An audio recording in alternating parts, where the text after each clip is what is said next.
back to the channel. This one is for David.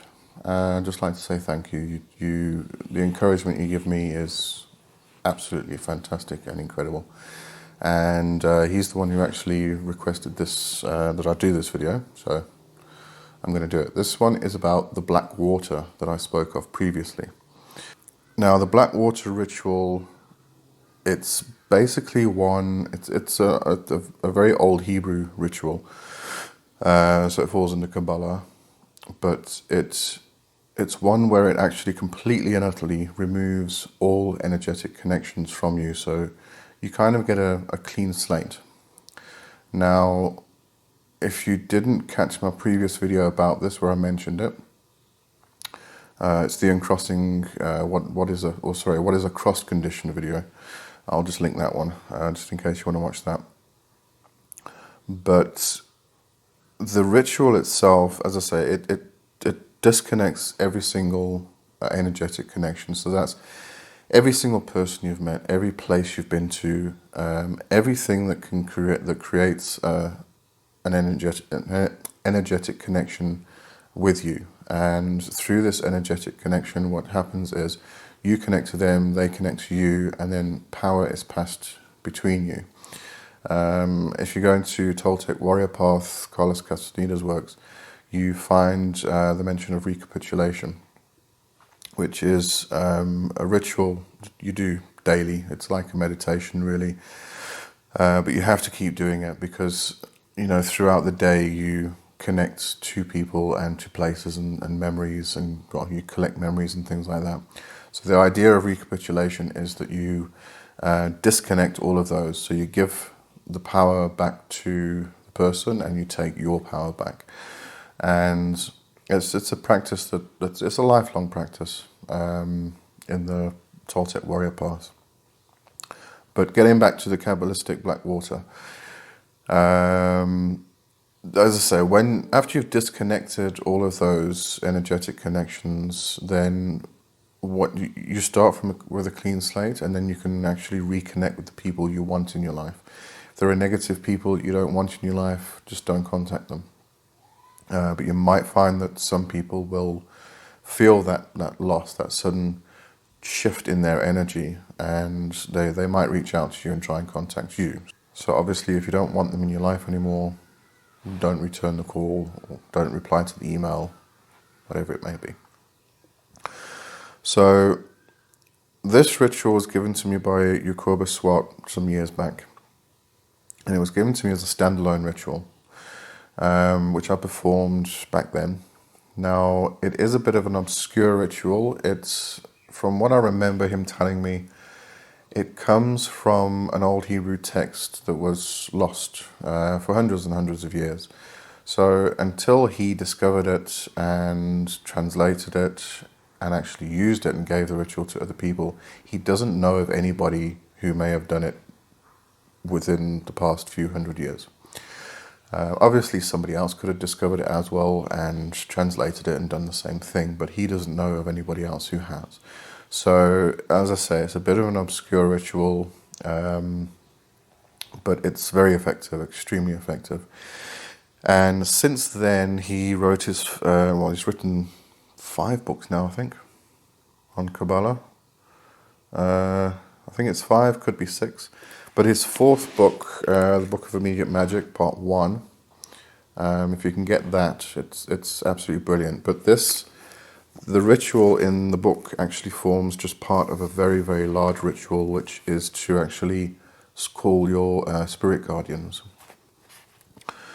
So if you're interested in the whole ritual, get the book. I'll link to his shop below, so you can find all of his books. If you're into Kabbalah, Jacobus is just the absolute best, if you ask me. He just puts things in a certain way that just make it logical and something you can actually understand. And it's practical Kabbalah. It's not just about the study of the tree of life, which can be a lifelong study, but it's actual practical Kabbalah. It's rituals, it's magic. It's actually applying Kabbalistic techniques, old Hebrew workings and things like that. So I just want to read a paragraph or two from the book.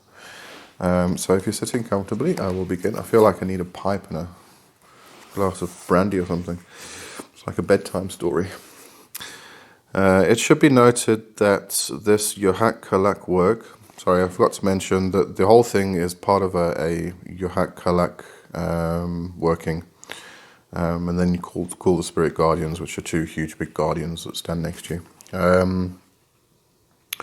It should be noted that this YHVH work is part of a larger procedure incorporating a fire and water ritual affiliated with the divine name Agala'a, which I delineated in the Book of Sacred Names and reiterate here in terms of the complete alignment with the said spirit guardians.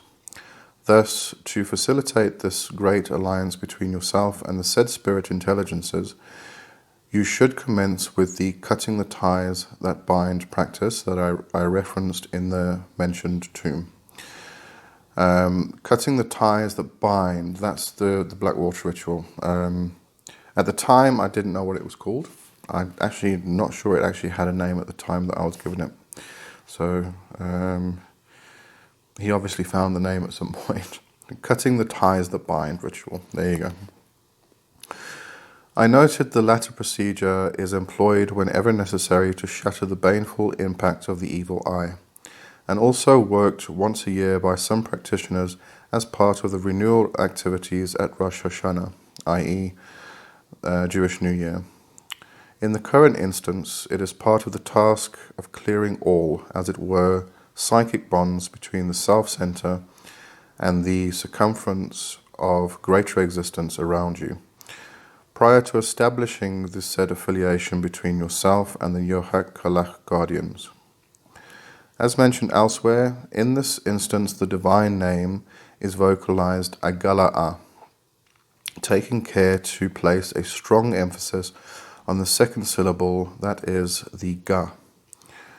The name should sound Agala'a. So you need to emphasize the Ga. So it's Agala'a.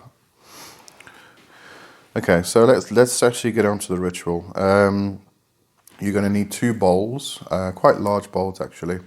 So one you're going to fill with still water, and the other one you're going to fill with sand. And the one with sand you're going to take 7 pieces of charcoal.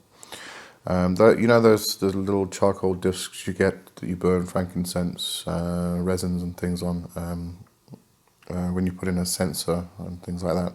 So those little round discs are brilliant. They're perfect for this.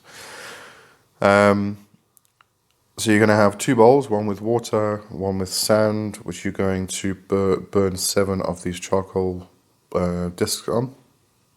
And then you're also going to need a small bottle of olive oil. And also take a small drinking glass with you. And you can make it a big drinking glass. You're going to have to put the water somewhere at the end of the day, but you're going to actually consume just a little bit of this water at the end. So you want a small drinking glass for that, and some tongs to actually pick up the hot charcoals. Do not pick them up with your fingers, a very bad idea. Okay, so once you've got all that prepared on your altar, on a table, then you just stand in front of it and make sure you light the charcoals. Obviously, they need to be red hot, burning hot. So you're going to start with one charcoal. You pick it up with the tongs, and then hold it over the bowl, and then you're going to loudly proclaim Numbers 11, verse 2. And I'm just going to read it because I used the Hebrew when I did this, and my Hebrew's not great, so excuse my Hebrew pronunciation here. You can obviously use the English translation, but I don't know, the Hebrew just feels right, just feels better. I will put the passage in Hebrew in the description below. I'll actually put the whole ritual in there, point for point. Just so you can refer to it. So you would pick up the charcoal with the tongs, hold it over the water, and then you would loudly proclaim Vayitz'ak al mosheh vayitpaleil mosheh el vatishka ha-esh. And the translation to that is, and the people cried unto Moses, and Moses prayed unto Yahweh, and the fire abated. Now when I say Yahweh, it's YHVH. So if you prefer saying YHVH, then that's up to you. I did a video a while back why I pronounce it Yahweh. I was just taught it's the proper way to pronounce the ineffable name. So then once you've said that, you drop the coal into the water, and as you drop it, you shout Agala'a. And you take the next piece of charcoal with the tongs, hold it above it, loudly proclaim Numbers 11 verse 2, drop it and shout Agala'a. And you do that with all 7 pieces of coal. And while you're doing it, then you should obviously have extremely focused intent. That's a very important part. It's called Kavanah in Hebrew, or Kabbalah. So you have to have that very focused intent, and especially on the divine name itself, Agala'a. Then what you do is, once all 7 coals are in the water, you then take just a bit of olive oil and just pour that into the water. And allow that to mix. The water is going to be hot, obviously depending on how much water you've used, but it's probably going to be at least warm or hot, so the olive oil should actually mix quite nicely into it. And then all you do is scoop out some of the mixture. So you're going to have ash in. Don't worry, it's perfectly fine to consume. As long as the coals were burning hot, red hot, when you drop them into the water, they're good to go. You can consume it, it's not going to harm you. So it's going to have the ash, the olive oil and water mixture. So you just scoop a bit out into your drinking glass and just take a couple sips. Then the rest of it, this is where the sticky part comes in. So the rest, what you're going to do then is take the rest of the water and you strip down naked. So you can take it to the bathroom if you like to. You strip down naked and you wash yourself with this water from tip to toe. Every single tiny little millimeter of your body, just wash down your whole body. And then once you've done that, then you can wash it off. I would suggest taking a shower. As I say, the water gets kind of sticky. It's probably, I don't know if it's because of the olive oil or if it's because of the mixture of the olive oil and the ash. But it does feel a bit sticky, so it's not that easy to get off. You might need to wash your whole body like 2 or 3 times. But if you get into a bath, it's not as easy to wash off. So do a shower, wash everything off, and then you're done. That's it. Any remaining water, don't throw down the drain. If you've washed your whole body and you've still got some water left, don't throw it down the drain. Take it outside and throw it onto empty land, just the ground outside in your garden, something like that. And that's it. That's the whole ritual. It's really simple. It's extremely effective. I can't tell you how effective it is. And as I mentioned, it actually forms part of a larger ritual. So after you've done that, you would then, this procedure is succeeded by the task of aligning yourself with your YHVH guardians, which could be worked immediately after the cutting the ties that bind practice, or a day or 2 later if you prefer. But that's a very lengthy ritual, which I actually never did. I didn't even know about it until the book came out. So if you're interested in the ritual, as I say, grab the book. Brilliant book. He's now got part 2 out, which I still need to get. But excellent work. And that's it for this Tuesday. Just Tuesday. Yes, it's Tuesday. And I'll see you on Friday. Have a good week. Cheers.